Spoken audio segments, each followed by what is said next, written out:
Ricky wants to claim the centre of the ring, use his strength, back him up if he can. But tighter defence, chin nice and low.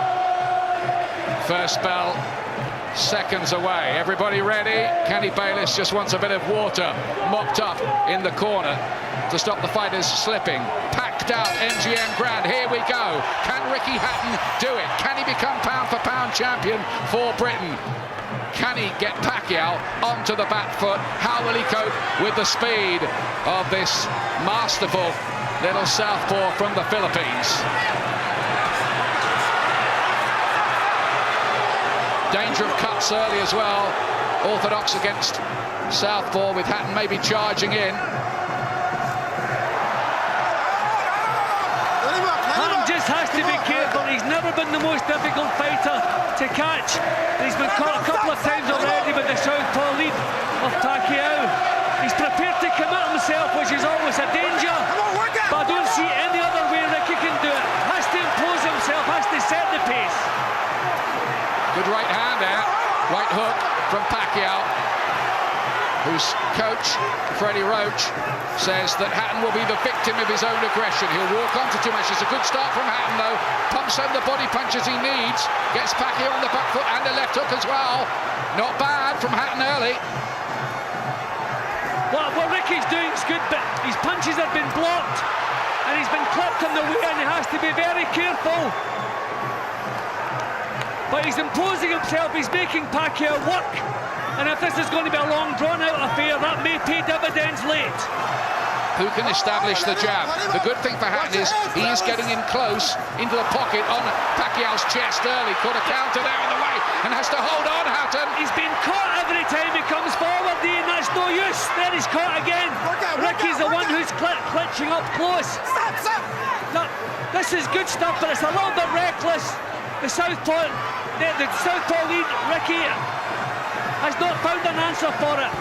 And there's that right hook as well from Pacquiao, which he bends round the side. Punch they have to watch, and back comes Pacquiao. Look at this, 1, 2, 3, 4. Very heavy-looking punches. He really let them go there. And a right hand! Puts Hatton on the floor! He still has the power, even at this weight. He left himself open.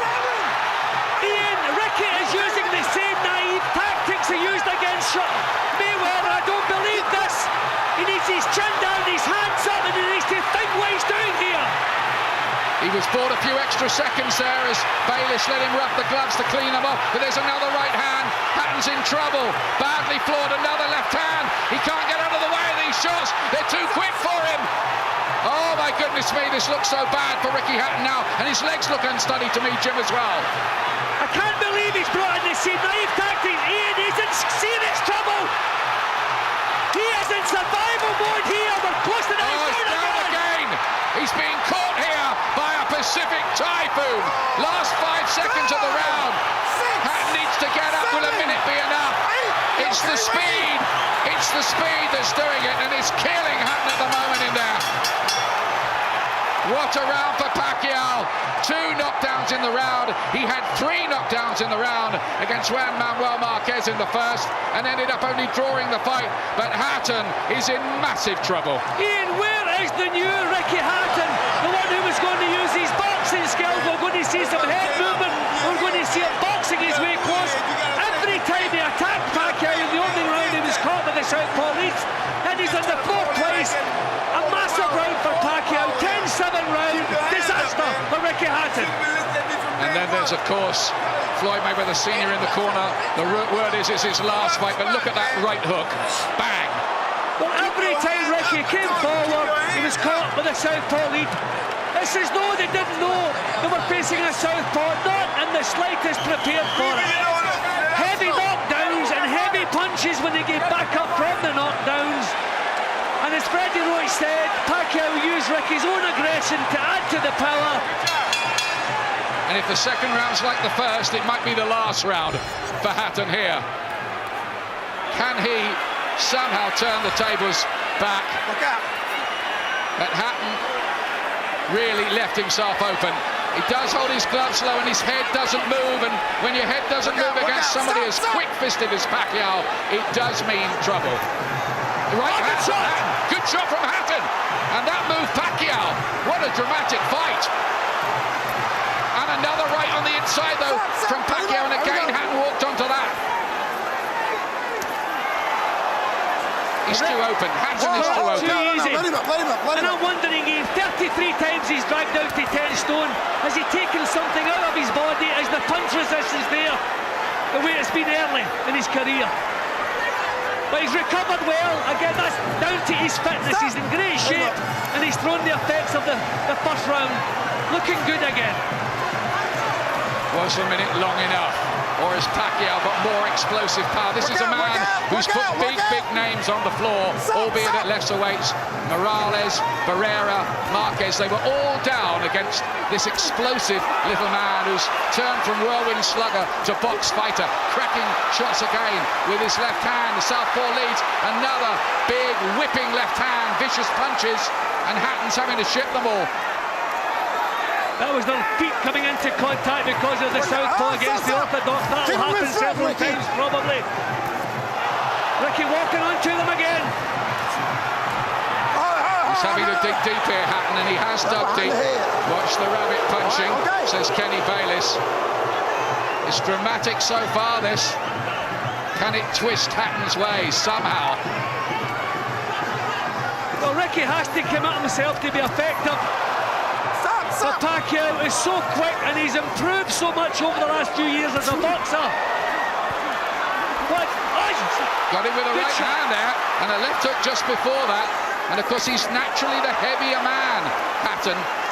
And if he can apply pressure, just maybe he can get to Pacquiao. But Pacquiao's after him again here.